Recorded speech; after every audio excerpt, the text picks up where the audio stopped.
नमस्कार। आप सभी का स्वागत है मेरे इस चैनल पर।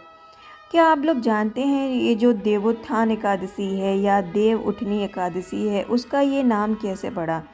उसको हम देव उठनी एकादशी या देवोत्थान एकादशी ही क्यों कहते हैं? आइए एक सरल शब्दों में इसकी व्याख्या करती हूँ।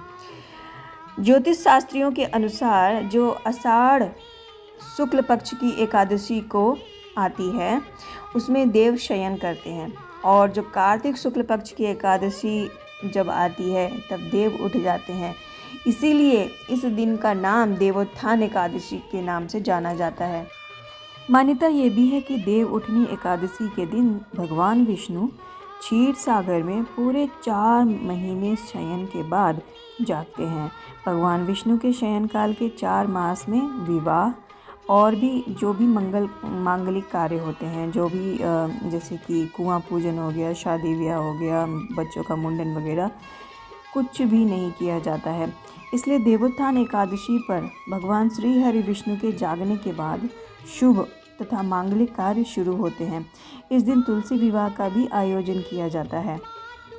क्या आप जानते हैं ये जो 4 महीने के लिए भगवान श्री हरि विष्णु सो जाते हैं, उसके पीछे की पौराणिक कथा क्या है? अगर नहीं तो ध्यान से सुनिए। एक समय की बात है, भगवान नारायण से लक्ष्मी माता ने पूछा, हे नाथ, आप दिन रात जागा करते हैं और सोते हैं तो लाखों करोड़ों वर्षों तक सो जाते हैं तथा इस समय में समस्त चराचर का नाश कर डालते हैं। इसलिए आप नियम से प्रतिवर्ष निद्रा लिया करें। इससे मुझे भी कुछ समय विश्राम करने का समय मिल जाएगा। लक्ष्मी जी की बात सुनकर नारायण मुस्कुराए और बोले, देवी, तुमने ठीक कहा। मेरे जागने से सब देवों और खासकर तुमको कष्ट होता है। तुम्हें मेरी वजह से जरा भी अवकाश नहीं मिलता। अतः तुम्हारी कथानुसार आज से मैं प्रतिवर्ष 4 मास यानी 4 जो महीने होते हैं वो उनमें शयन करूँगा। उस समय तुमको और देवगणों को अवकाश होगा। मेरी यह निद्रा अल्प निद्रा और प्रलयकालीन महानिद्रा कहलाएगी। मेरी यह अल्प निद्रा मेरे भक्तों के लिए परम मंगलकारी होगी।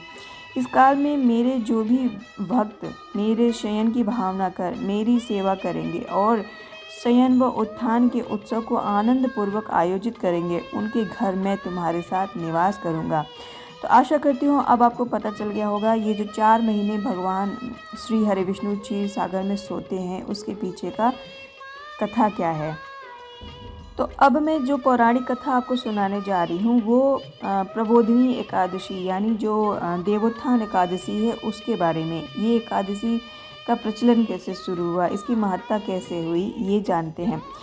एक नगर में एक राजा के राज्य में सभी लोग एकादशी का व्रत रखते थे। प्रजा तथा नौकर चाकर से लेकर पशुओं पक्षियों तक को एकादशी के दिन अन्न नहीं दिया जाता था। एक दिन किसी दूसरे राज्य का एक व्यक्ति राजा के पास आकर बोला, महाराज, कृपा करके मुझे नौकरी पर रख लें। तब राजा ने उसके सामने एक शर्त रखी कि ठीक है, रख लेते हैं, किंतु रोज़ तुम्हें खाने को सब कुछ मिलेगा पर एकादशी को अन्न नहीं मिलेगा। उस व्यक्ति ने उस समय हाँ कर ली, पर एकादशी के दिन जब उसे फलाहार का सामान दिया गया तो वह राजा के सामने जाकर गिड़गिड़ाने लगा, महाराज, इससे मेरा पेट नहीं भरेगा, मैं भूखा ही मर जाऊंगा, मुझे अन्न दे दो। राजा ने उसे शर्त की बात याद दिलाई पर वह अन्न छोड़ने को राजी नहीं हुआ। तब राजा ने उसे आटा, दाल, चावल आदि दिए। वह नित्य की तरह नदी पर पहुंचा और स्नान कर भोजन पकाने लगा। जब भोजन बन गया तो वह भगवान को बुलाने लगा, आओ भगवान, भोजन तैयार है। उसके बुलाने पर पीताम्बर धारण किए हुए भगवान चतुर्भुज रूप में आ पहुँचे तथा प्रेम के साथ उसके साथ भोजन करने लगे। भोजनादि करने के भगवान अंतर्ध्यान हो गए तथा वह अपने काम पर चला गया। 15 दिन बाद एकादशी को वह राजा से कहने लगा कि महाराज, मुझे दुगना सामान दीजिएगा। उस दिन तो मैं भूखा ही रह गया। राजा ने कारण पूछा तो उसने बताया कि हमारे साथ भगवान भी खाते हैं, इसलिए हम दोनों के लिए ये सामान पूरा नहीं होता। यह सुनकर राजा को बड़ा आश्चर्य हुआ। वह बोला, मैं नहीं मान सकता कि भगवान तुम्हारे साथ खाना खाते हैं।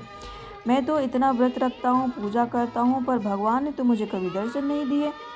राजा की बात सुनकर वह बोला, महाराज यदि आपको विश्वास ना हो तो साथ चलकर देख लें। राजा एक पेड़ के पीछे छिपकर बैठ गए। उस व्यक्ति ने भोजन बनाया तथा भगवान को शाम तक पुकारता रहा, परंतु भगवान ना आए। अंत में उसने कहा कि हे भगवान, यदि आप नहीं आएंगे तो मैं नदी में कूदकर प्राण त्याग दूंगा। लेकिन भगवान नहीं आए। तब वह प्राण त्यागने के लिए उद्देश्य से नदी की तरफ बढ़ा। प्राण त्यागने का उसका दृढ़ इरादा जान शीघ्र ही भगवान ने प्रकट होकर उससे रोक लिया और साथ बैठकर भोजन करने लगे। खा पीकर वे दोनों अपने विमान में बैठकर धाम को पधार गए। यह देख राजा ने सोचा कि व्रत उपवास से तब तक कोई फायदा नहीं होता जब तक मन शुद्ध ना हो। इससे राजा को ज्ञान मिला। वह भी मन इस व्रत के जो लाभ है उसको जान गया। वह भी मन से व्रत उपवास करने लगा और अंत में स्वर्ग को प्राप्त हुआ। इस देवउठनी एकादशी की एक कथा और भी है, चलिए उसको सुनते हैं। एक राजा थे। उसके राज्य में प्रजा बहुत सुखी थी। एकादशी को कोई भी अन्न नहीं बेचता था, सभी फलाहार करते थे। एक बार भगवान ने राजा की परीक्षा लेनी चाहिए। भगवान ने एक सुंदरी का रूप धारण किया तथा सड़क पर बैठ गए। तभी राजा उधर से निकला और सुंदरी को देख चकित रह गया। उसने पूछा, हे सुंदरी, तुम कौन हो और इस तरह यहाँ क्यों बैठी हो?